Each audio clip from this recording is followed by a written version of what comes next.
Reporters keep asking me, Billy, why you do the things you do? This is what I tell them. What to watch this weekend? I would suggest The United States vs. Billie Holiday, a biopic about an iconic jazz singer with one of the earliest political songs far before the civil rights movement. Why? Because I used to listen to this iconic voice as a child. You can hear the crux on the records, but more important, it's a biopic with a political layer. Why is Billie Holiday prosecuted? For her drug addiction or her political song where she confronted the white American world with the so-called lynch parties, the brutal killing of colored people and even being celebrated back then in the 30s.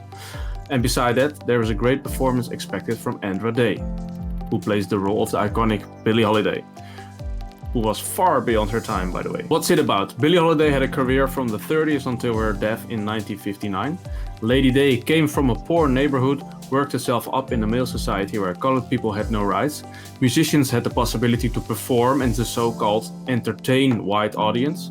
It was the poetic protest song Strange Fruit that tells about the horrifying lynching of black people, and then the audience walked away from her concert. The song was recorded in 1939, decades before the Civil War movement got really embodied, and the police went after her and found a reason to prosecute her because she had a drug addiction.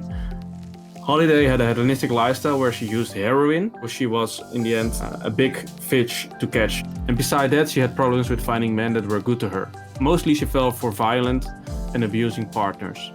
Beside that, the film is based on a book, Chasing the Scream, The First and Last Days of the War on Drugs, written by Johann Hari, about the history and impact of drug criminalization, collectively known as the War on Drugs. Hari questions whether or not he is an addict and decides to go searching for answers to questions he has.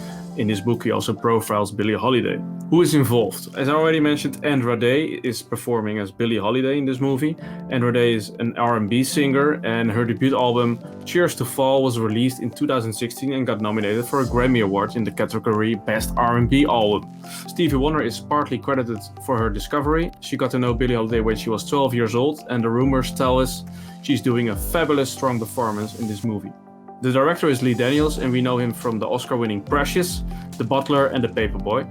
And he had a drug addiction himself. When is this movie going to be released? It's going to be released on the 26th of February on streaming platform Hulu in the US, Canada, Brazil, and the UK. The other European countries will follow the next weeks. You think I would stop singing that song? Your grandkids will be singing Strange Fruit.